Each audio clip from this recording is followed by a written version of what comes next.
नमस्कार, मैं हूं मनोज बनू। आप देख रहे हैं इंडिया न्यूज और इंडिया न्यूज का खास कार्यक्रम आंकड़े हमारे फैसला आपका। बात मध्य प्रदेश, राजस्थान, छत्तीसगढ़, तेलंगाना और मिजोरम की। तो अगले महीने चुनाव होने वाले हैं और चुनाव की तारीखों को लेकर यह पूरा मैदान सज चुका है। चुनाव में जीत के लिए कांग्रेस जहां जाति सर्वेक्षण और गारंटी योजनाओं का बड़ा अस्त्र बना रही है, तो वहीं बीजेपी प्रधानमंत्री नरेंद्र मोदी की रैलियां और उनकी नीतियों और उपलब्धियों का जिक्र कर रही है। चूंकि इन चुनावों को 2024 का सेमीफाइनल देखा जा रहा है, माना जा रहा है, लिहाजा जीत के लिए दोनों ही बड़ी पार्टियां कोई कोर कसर नहीं छोड़ रही हैं।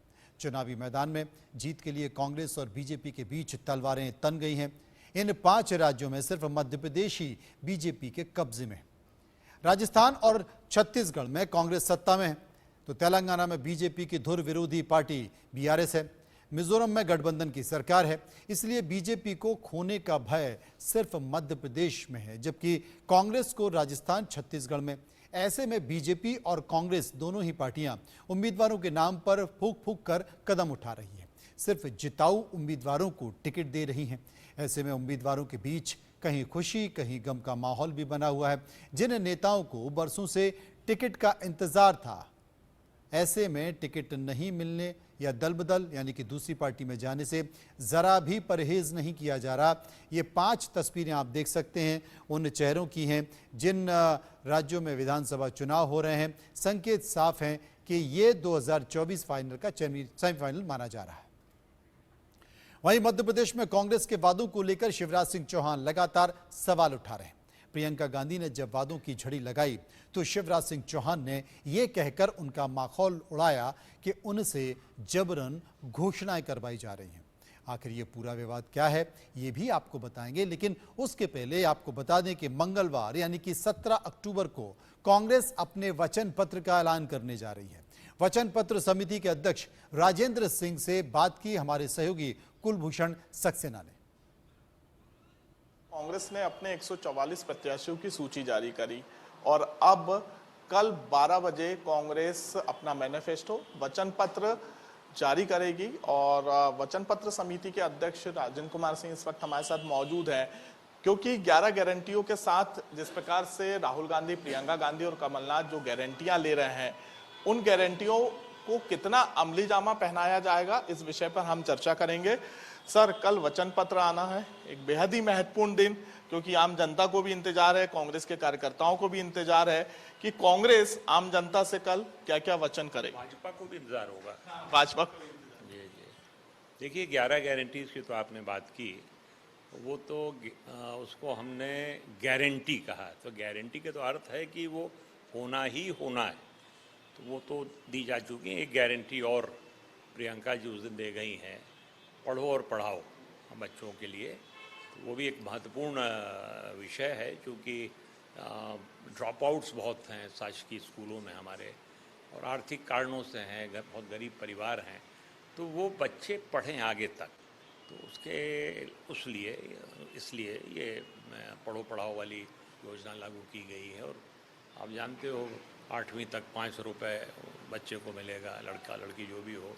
8वीं से 10वीं तक 1000 रुपये, और 11वीं 12वीं में पढ़ने वाले बच्चे को 1500 रुपये महीने दिया जाएगा। तो ये भी एक गारंटी ही है, तो आप 12 गिन लो उसको। और बहुत सी चीज़ें तो गारंटीज हो गई। यानी गारंटी का अर्थ है कि ये अब जिस तरह से रिजर्व बैंक के नोट में लिखा रहता है ना, I guarantee that this much payment would be, reserve bank के गवर्नर का, उसी तरह से हमारे पार्टी के नेताओं का ये वचन है, वचनबद्ध है। इसके लिए नाम भी हमने वचन पत्र दिया है, घोषणा पत्र नहीं है, वचन पत्र है।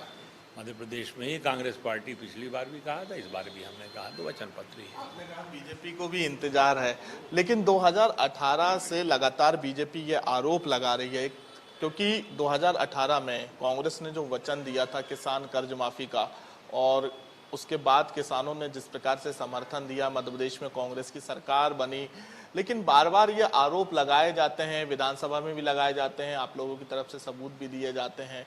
एक बार फिर से किसान कर्ज माफी को लेकर बात कही जा रही है, तो आप क्या मानते हैं, किसान कर्ज माफी को लेकर जो बीजेपी आरोप लगा रही है उसमें कितनी सच्चाई?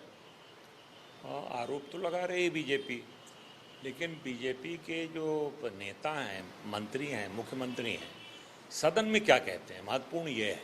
वहाँ झूठ बोल नहीं सकते हैं, रिकॉर्ड में चीज़ आ जाती है, फिर विशेषाधिकार हनन का मामला बन जाता है, तो वहाँ तो सच बोलना पड़ता है। क्या बोले हैं मुख्यमंत्री जी, क्या बोले हैं कृषि मंत्री जी कि 27 लाख किसानों का कर्जा माफ़ हुआ जिसमें सरकार ने 11,000 करोड़ खर्च किए। ये कहा है on the floor of the house, records में है विधानसभा। तो महत्वपूर्ण वो है। अब न्यू मार्केट में आके या रोशनपुरे में जाकर क्या कहते हैं वो तो उनके राजनीतिक भाषण है। और फिर भाजपा तो सच बोलती ही नहीं कभी, वो तो झूठ से का आधार ही बुनियादी झूठ है। कल ही आप देखिए दिग्विजय सिंह जी का एक लेटर, फर्जी लेटर बना के किस तरह से वायरल कर दिया उन्होंने। तो चलिए चर्चा कर लेते हैं। चर्चा इस बात को लेकर कर देते हैं कि कांग्रेस का जो वचन पत्र आने जा रहा है, जिसका जिक्र राजेंद्र सिंह कर रहे थे, वो ये कह रहे थे कि ये वचन पत्र है। और जैसे कि रिजर्व बैंक के गवर्नर जो नोट होता है उस पर लिखते हैं कि मैं वचन देता हूं, वैसे हमारी पार्टी के नेताओं के लिए भी ये वचन है, हम सत्ता में आए तो इस वचन को जरूर पूरा करेंगे। विस्तार से चर्चा करेंगे। शोभा ओझा जो कि वरिष्ठ कांग्रेस की नेता है, हमारे साथ जुड़ गए हैं। पूर्व सांसद चिंतामन मालवीय हमारे साथ मौजूद हैं। हमारे सहयोगी अनंत शर्मा रायपुर से हमारे साथ होंगे और भोपाल से कुलभूषण हमारे साथ मौजूद होंगे।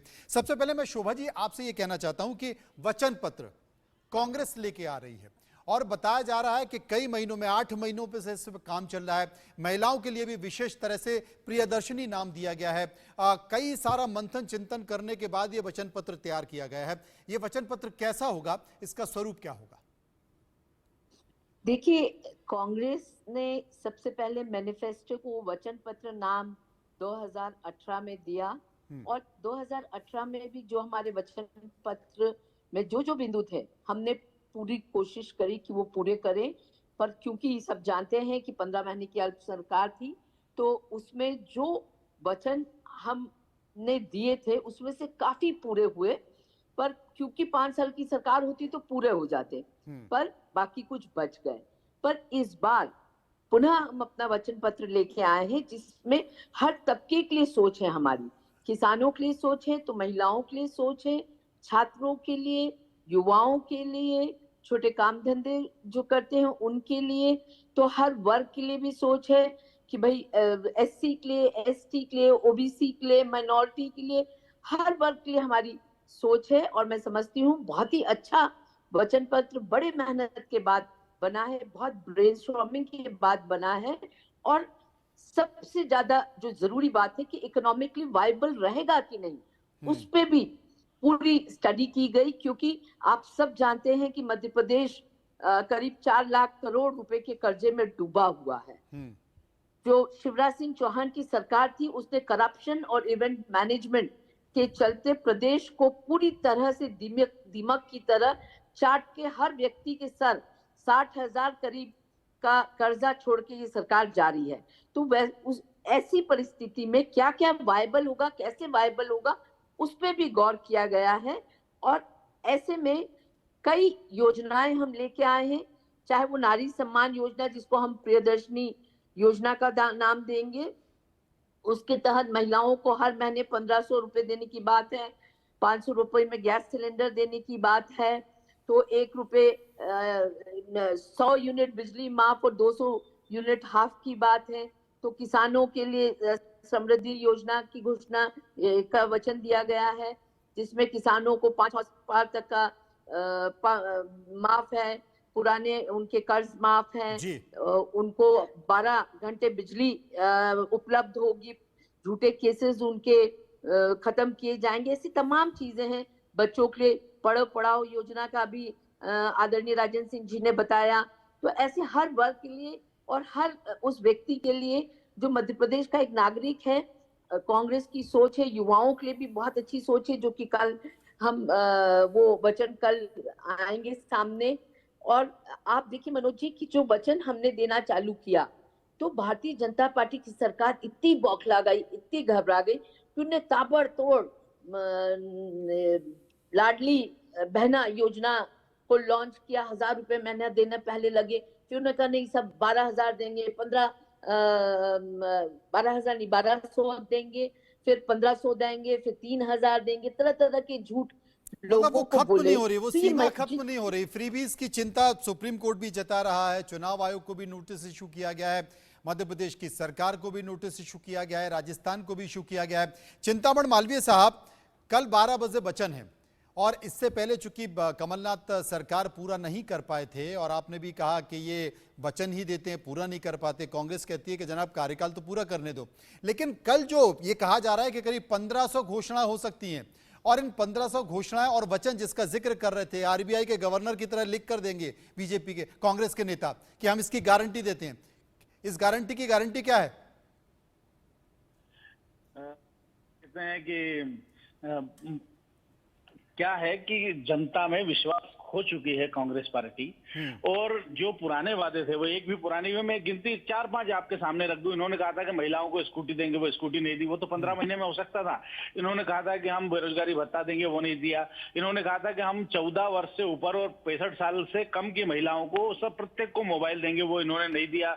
इन्होंने कहा कि भाई हम किसानों का कर्जा माफ करेंगे। उसकी स्थिति ये थी कि ये हरे पीले नीले केवल फॉर्म भरवाते रहे, और अगर माफ भी किया तो इन्होंने जो स्थानीय हमारी कोऑपरेटिव बैंक होती है, कोऑपरेटिव मतलब जो सरकारी, जिसको सोसाइटी कहते हैं, उस सोसाइटियों पर सारा लाद दिया। सरकार ने कुछ नहीं किया और जो सोसाइटियां थी वो उस पूरी व्यवस्था को ही भंग कर दिया।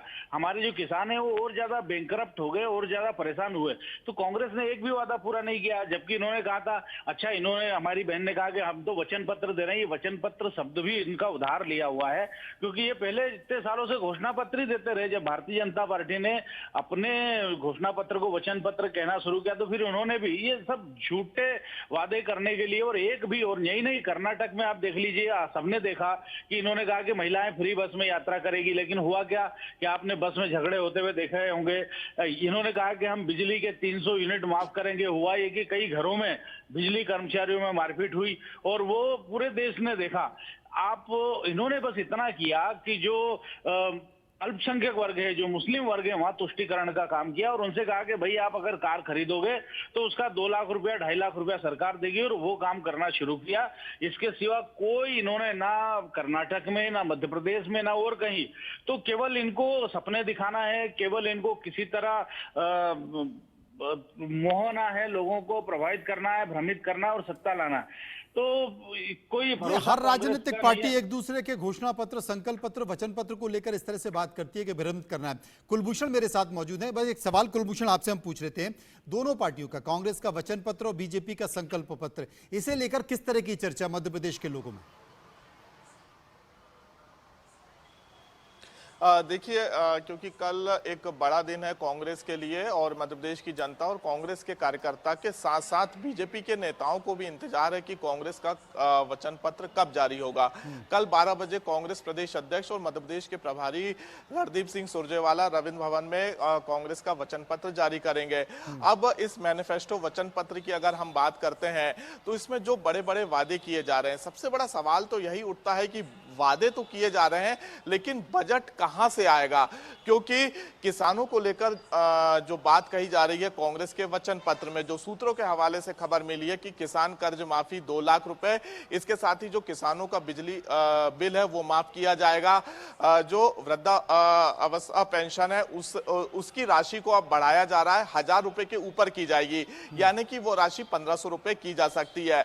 इसके साथ ही पढ़ो पढ़ाओ योजना के अंतर्गत जो छात्रों को 500, 1000 और 1500 रुपए महीने दिए जाएंगे, 1500 रुपए महिलाओं को देना प्रतिमाह, 500 रुपए में सिलेंडर देना। बड़े वादे तो दोनों ही राजनीतिक पार्टियां कर रही हैं, लेकिन सवाल यही उठता है कि आखिरकार बजट कहां से आएगा, क्योंकि वर्तमान समय की अगर हम बात करें तो मध्य प्रदेश अन्य राज्यों की अपेक्षा एक ऐसा लौता राज्य है जहां पे सबसे अधिक पेट्रोल और डीजल पर वैट टैक्स लगाया जाता है। दोनों ही राजनीतिक पार्टियां जो वादे कर रही हैं उनको कितना वो निभा पाएंगी, हालांकि ये बड़ा सवाल है, कितना वो निभा पाएंगी, ये बड़ा सवाल है। हम अनंत के पास चलते हैं, हालांकि अनंत का चेहरा साफ नहीं दिखा रहा, वहां पर अंधकार है। लेकिन अनंत ये बता दिए संक्षेप में कि छत्तीसगढ़ में भी कुछ ऐसा ही हो रहा है? बिल्कुल, अगर देखें तो संकल्प पत्र और ये घोषणा पत्र को अगर देखा जाए कांग्रेस के बीच में, तो छत्तीसगढ़ में अगर मायने देखे जाए तो छत्तीसगढ़ सरकार ने 2018 में एक कमबैक किया था छत्तीसगढ़ में कांग्रेस सरकार ने, और 36 वादे किए थे, और इन्हीं 36 वादों के बदौलत जो है कांग्रेस सरकार ने इस पूरे छत्तीसगढ़ में सरकार बनाई थी। और सबसे बड़ा अगर बात करें जो जिस वादों में छत्तीसगढ़ सरकार कहीं ना कहीं गिरती नजर आई पूरे 5 साल में, वो शराबबंदी का था। और इसी शराबबंदी को लेकर कई अब सियासत जो है छत्तीसगढ़ में भी देखे जाते हैं। इस बार संकल्प पत्र भारतीय जनता पार्टी आने वाले चुनाव के लिए तैयार करती नजर आ रही है, और सबसे बड़ा जो फैक्टर होगा वो धान खरीदी ही होगा, क्योंकि छत्तीसगढ़ सरकार ने यह ऐलान कर दिया है कि प्रति क्विंटल जो है, प्रति एकड़ जो है वो 20 क्विंटल धान की खरीदी इस बार की जाएगी। तो देखना होगा कि किसानों के लिए इस बार भारतीय जनता पार्टी अपने संकल्प पत्र में क्या लेकर नया आती है। और वहीं कांग्रेस की बात की जाए तो कांग्रेस लगातार किसानों को लेकर आगे चल रही है, और छत्तीसगढ़ जो मॉडल उन्होंने पेश किया है इन 5 सालों में, उसी को लेकर जो है कांग्रेस की सरकार, उसी को लेकर कांग्रेस आगे बढ़ रही है। ये कहा जाता है कि छत्तीसगढ़ की राजनीति में धान बिन सब सुन। हम शुक्रिया करेंगे आनंद आपका, शुक्रिया करेंगे कुलभूषण आपका भी। शोभा जी, ये बड़ा सवाल है, बीजेपी बार बार सवाल उठाती है, और बीजेपी ये कहती है कि जब खुद मुख्यमंत्री शिवराज सिंह चौहान ने यह आरोप लगाया कि कमलनाथ जब मुख्यमंत्री रहे तो बार बार वो ये रोना रहते रहे कि भाई हमें खजाना खाली मिला है, हमारे पास पैसे नहीं है, बीजेपी खजाना खाली करके गई है। लेकिन देखो, मैं आया उसके बाद लगातार मैं पैसा दे रहा हूं, योजनाओं पे योजना हो रही है, इंफ्रास्ट्रक्चर में हो रही है, मैं लाडली बहनाओं के अकाउंट में पैसे डाल रहा हूं। ये क्या है? देखिए मनु जी, जो भारतीय जनता पार्टी 18 साल सरकार में रही, और 18 साल में इनके अभी 2022 में एक प्रश्न विधानसभा में हुआ कि आपने कितनों को नौकरी दी, तो पता लगा 29 लाख। तो आज की तारीख में हमारे नव युवक रजिस्टर्ड जो एम्प्लॉयमेंट एक्सचेंज में रजिस्टर्ड है वो अनएम्प्लॉयड है, उनमें से केवल 21 लोगों को इन्होंने नौकरी दी है। और जो बात करते हैं खजाने की हालत तो आप देखिए कि सुप्रीम कोर्ट को कहना पड़ रहा है, इंटरफियर करना पड़ रहा है, आज पूरी तरह से कर्ज में डूबा हुआ है। तो जब हमारी सरकार 2018 में आई तभी भी स्थिति यही थी कि कर्जे में डूबा हुआ मध्य प्रदेश मिला था, पर कमलनाथ जी ने कहा कि मैं किसानों का कर्जा माफ करूंगा, तो 27 लाख किसानों का उन्होंने कर्जा कैसे माफ किया? उन्होंने जो करप्शन में जो पैसा बहाया जा रहा था, जो 50% करप्शन का माहौल मध्य प्रदेश में है, उन 15 महीनों में उस पर रोक लगी। लेकिन शोभा जी, एक बड़ा सवाल तो है ना कि आप गारंटी के माध्यम से कर्नाटक में सरकार कांग्रेस की आ गई, वहां पर तमाम आपने फ्रीबीज की घोषणाओं का जिक्र किया, में खर्च करते हैं ये लोग, उससे ज्यादा कर्नाटक में आपने तमाम फ्रीबीज की घोषणाओं का जिक्र किया। लेकिन आज कर्नाटक में जिन घोषणाओं का जिक्र किया वहां सरकार के लिए वो घोषणाएं परेशानी बन गई हैं। तो इस तरह की जो फ्रीबीज की घोषणा है वो बाद में सरकारों के लिए परेशानी बन जाती है। जनता पार्टी के जो प्रवक्ता कह रहे थे कि कर्नाटक में वो पूरी नहीं की जा रही है। आप देखिए, कर्नाटक में महिलाएं बस में पूरे स्टेट में फ्री घूम सकती हैं, 2000 रुपए महिलाओं को पर मंथ मिल रहा है, और तमाम जो वादे वचन दिए थे वो पूरे हुए, चाहे कर्नाटक हो, छत्तीसगढ़, राजस्थान हो।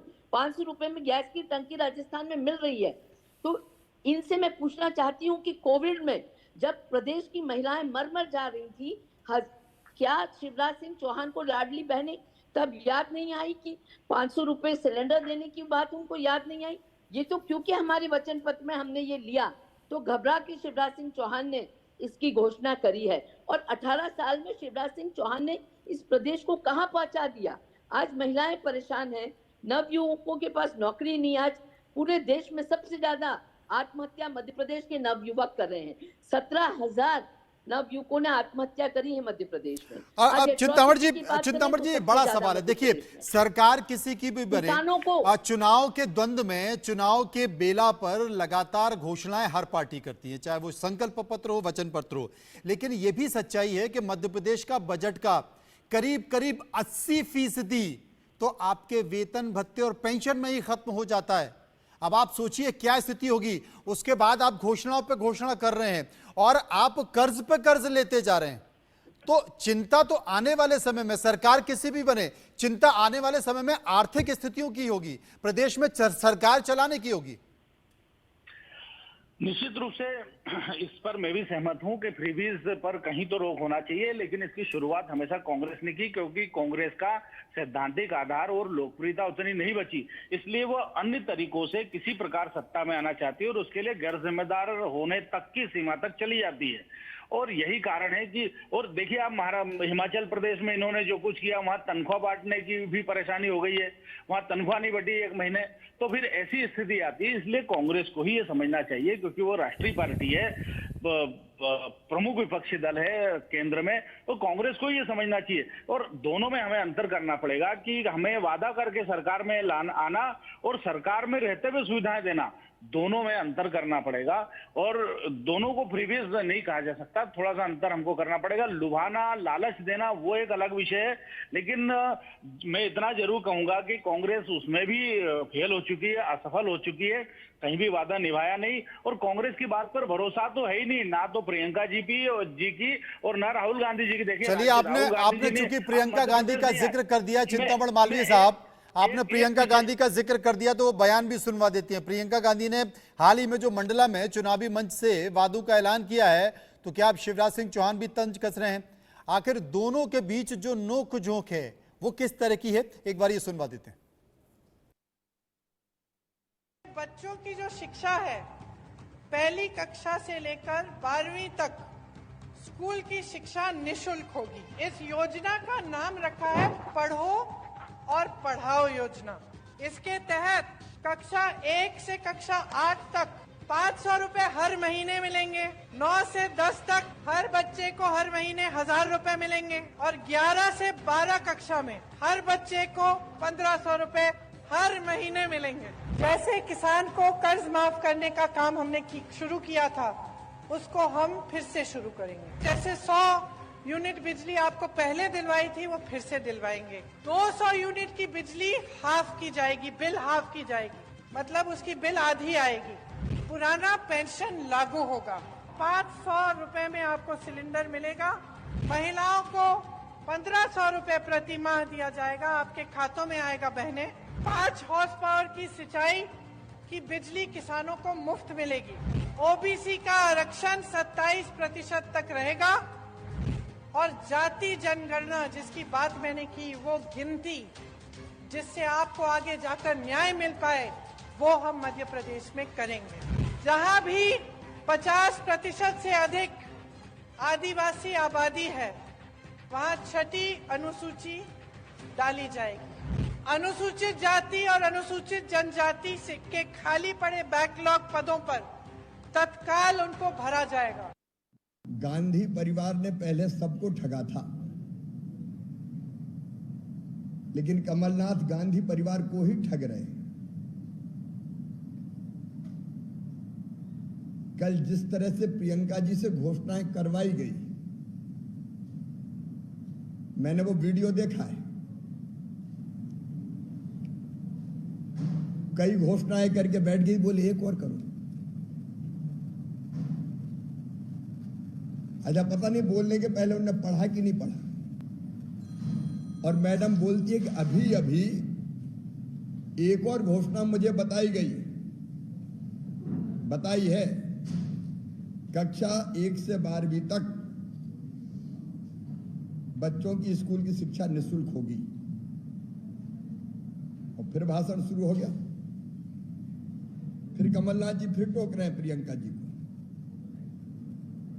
और करेक्शन करा रहे हैं, तो प्रियंका जी कहती आप ही बोलिए, वो कहते नहीं। चिंतामण मालवीय साहब हमारे साथ मौजूद हैं। चिंतामण जी, क्या कहेंगे कि प्रियंका ने जो बातें की वो पूरी नहीं होने वाली? देखिए, गालिब का एक बड़ा अच्छा शेर है कि दिल का जामीन तू तेरा का एतबार, पहले एक जामीन हो जामीन के लिए, जामीन यानी जमानतदार जी। तो पहले एक जमानतदार के लिए भी एक जमानतदार होना चाहिए। अब स्थिति तो ये है, पहले राहुल गांधी जी आए, 1 से 10 तक की गिनती इस प्रदेश को समझा गए। अब प्रियंका जी आई है, उनकी चूंकि एक बार वो काट की हांडी बार बार नहीं चढ़ती, एक बार आकर के वो इस प्रदेश को ठग करके चले गए, तो उन्होंने फिर प्रियंका जी को भेज दिया। देखिए, पूरे गांधी परिवार पर इस प्रदेश में और पूरे देश में कोई विश्वास नहीं बचा है, और इस तरह की घटनाएं, ये तो उधार लो और घी पियो वाला विषय है। ये तो भविष्य, चूंकि उनको आगे तो रहना नहीं है। आप बताइए कि ओल्ड पेंशन की बात कर रहे हैं, अरे भाई आपके ठिकाने नहीं है। आप सरकार बनाएंगे नहीं बनाएंगे और आगे कुछ होगा नहीं होगा, आप भविष्य को उस पे रख करके, गारंटी पे रख करके कैसे चुनाव में जा सकते हैं? आप ऐसा 30 साल बाद देना, 30 साल बाद आप रहेंगे, 25 साल बाद आपको पेंशन देना, आप रहेंगे, आप ऐसी कैसे घोषणा कर सकते हैं? आप ऐसे कैसे वादे कर सकते हैं? और चलिए, लेकिन फिर भी कांग्रेस वादा कर रही है, चिंतामणि जी, फिर भी कांग्रेस वादा कर रही है। कल 12 बजे, मंगलवार को 12 बजे कमलनाथ अपना वचन पत्र पेश कर रहे हैं। 1500 से ज्यादा घोषणाएं उसमें हो सकती हैं। महिलाओं के लिए अलग है, किसानों के लिए अलग है, युवाओं के लिए अलग है। वो पूरी होती हैं नहीं होती हैं, ये तब पता चलेगा जब वो सरकार में आएंगे। शुक्रिया हम आपका करना चाहते हैं, शुक्रिया हम शोभा जी का भी करेंगे जो इस पूरी परिचर्चा में हमारे साथ बनी रही। लेकिन आपको मध्य प्रदेश चुनाव से जुड़ा एक अपडेट दे देते हैं। यहां पर कुल 230 विधानसभा सीटें हैं। कांग्रेस ने 144 उम्मीदवारों की पहली लिस्ट जारी कर दी है। 86 उम्मीदवारों के नामों का ऐलान होना अभी बाकी है। बीजेपी ने अब तक 114 उम्मीदवारों की लिस्ट जारी की है। बीजेपी ने पहली लिस्ट में 17 उम्मीदवारों के नामों का ऐलान किया था। दूसरी लिस्ट में 39 उम्मीदवारों के नामों का ऐलान किया था और 39 उम्मीदवारों के नामों में कई बड़े चेहरे, केंद्रीय मंत्री और सांसदों का भी जिक्र किया गया था। अब जो उम्मीदवारों के नामों की घोषणा की है, अनुसूचित जनजाति आरक्षित सीटें हैं। चौथी लिस्ट में 57 उम्मीदवारों के नाम की घोषणा की है। 116 उम्मीदवारों के नामों का ऐलान होना अभी बाकी है। सबको इंतजार किया जा रहा है और यह कहा जा रहा है कि मंगलवार को ही बीजेपी की एक बैठक दिल्ली में रखी गई है, संभवतः केंद्रीय चुनाव समिति की। उसमें राजस्थान और मध्य प्रदेश के बाकी के नामों का ऐलान भी हो जाएगा। लेकिन इन सब के बावजूद कांग्रेस ने 230 विधानसभा सीटों में से 144 सीटों पर अपने प्रत्याशियों के नामों का ऐलान कर दिया है। दूसरी लिस्ट का बेसब्री से इंतजार हो रहा है। कांग्रेस ने 22 विधानसभा की सीट होल्ड कर रखी हैं। इसके साथ ही 64 वो सीटें हैं जहां कांग्रेस पिछले चुनाव में हारी थी। 18 अक्टूबर को कांग्रेस की दूसरी लिस्ट भी आ सकती है। आखिर दूसरी लिस्ट को लेकर क्या है कांग्रेस की रणनीति, तैयारी, ये बता रहे हैं हमारे सहयोगी कुलभूषण। मध्य प्रदेश में 17 नवंबर को मतदान होगा, 3 दिसंबर को परिणाम आएंगे। लेकिन उसके पहले प्रदेश कांग्रेस कार्यालय की यह तस्वीर आप देख सकते हैं।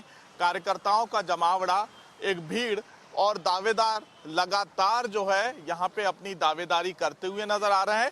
इसके साथ ही मध्य प्रदेश में दल बदल की राजनीति का भी सिलसिला शुरू हो चुका है, क्योंकि कांग्रेस ने 144 सीटों पे प्रत्याशियों के नाम का ऐलान कर दिया है और उसके बाद ऐसा लग रहा है जैसे कांग्रेस में एक इस्तीफे की झड़ी लग गई है। लेकिन ये तस्वीर आप देख सकते हैं, मध्य प्रदेश की 86 सीटों पर बीजेपी और कांग्रेस में मुकाबले की जो तस्वीर है वो लगभग साफ हो चुकी है और कांग्रेस के 22 विधायक और हारी हुई 64 सीटों को अभी फिलहाल होल्ड किया गया है। जल्द ही कांग्रेस की दूसरी सूची का भी इंतजार कार्यकर्ता और मध्य प्रदेश की जनता करती हुई नजर आ रही है। लेकिन 7 सीटों पर कांग्रेस भाजपा के चेहरे अभी घोषित नहीं हुए हैं। दमोह, कोतमा, भोपाल की दक्षिण पश्चिम, सेंधवा, मनावर, बांडा नगर में दोनों ही दलों के उम्मीदवार अभी तक घोषित नहीं हुए हैं। इसके साथ ही कुछ सीटों पर पेच फंसा हुआ है। भोपाल की दक्षिण पश्चिम की अगर बात की जाए तो यहां से 2 प्रबल दावेदार माने जा रहे हैं। एक पूर्व मंत्री पीसी शर्मा जो कि वर्तमान में विधायक है, इसके साथ ही संजीव सक्सेना युवा नेता, वो भी दक्षिण पश्चिम से अपनी दावेदारी ठोकते हुए नजर आ रहे हैं।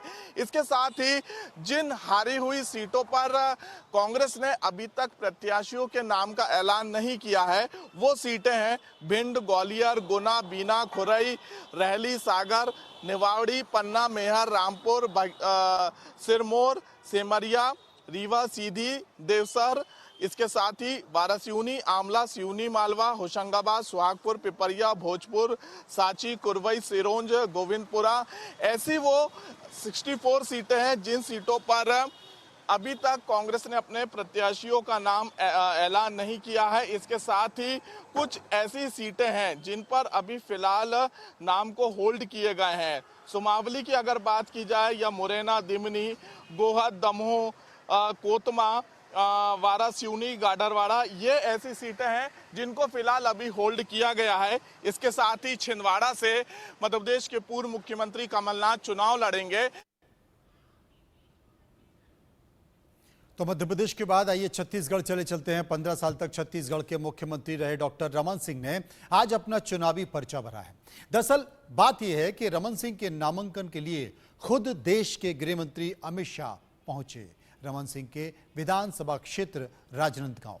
ऐसे में सवाल यह है कि छत्तीसगढ़ चुनाव में अब तक साइडलाइन रहे रमन सिंह में बीजेपी को आखिर क्या दिखाई दे रहे हैं। इसका मतलब बीजेपी को संभावना दिखाई दे रही है रमन सिंह के चेहरे के तौर पर, क्योंकि मौजूदा दौर में विधायक रहते हुए भी रमन सिंह के पास कोई पद नहीं है। यानी कि ना तो वो प्रदेश अध्यक्ष बनाए गए, ना ही सीएलपी लीडर बनाए गए और ना ही उनको चुनाव कैंपेन कमेटी का चेयरमैन बनाया गया। अब जब चुनावी बेला है तो ऐसे में केंद्रीय नेतृत्व को रमन सिंह का चेहरा याद आ रहा है, क्योंकि केंद्रीय नेतृत्व भी ये जान रहा है कि रमन सिंह ही हैं जो प्रदेश में अभी भी नेता हैं, उनकी साफ तौर पर छवि है और पूरे छत्तीसगढ़ में अगर किसी नेता के तौर पर किसी का चेहरा है तो वो सिर्फ और सिर्फ रमन सिंह का है। जी हाँ, छत्तीसगढ़ में अभी भी रमन सिंह के चेहरे पर खास तौर से लोग मान रहे हैं, क्योंकि रमन सिंह का ही चेहरा जो कि चाउर बाबे बाबा के तौर पर जाना जाता रहा है। किसी ने क्या कहा किया, 5 साल से 30% भूपेश कक्का सरकार चलाने का काम ये भूपेश जी ने किया।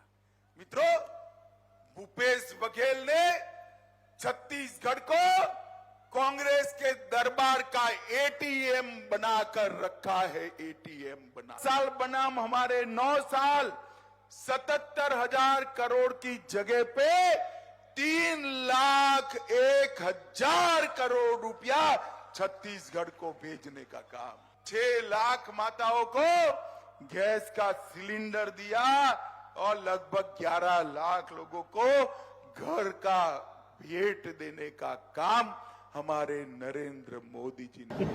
कल महत्वपूर्ण बैठक है जिसमें प्रदेश अध्यक्ष दीपक बैज जी, डिप्टी सीएम टी.एस. सिंहदेव जी और विधानसभा अध्यक्ष महंत जी भी साथ में जा रहे हैं।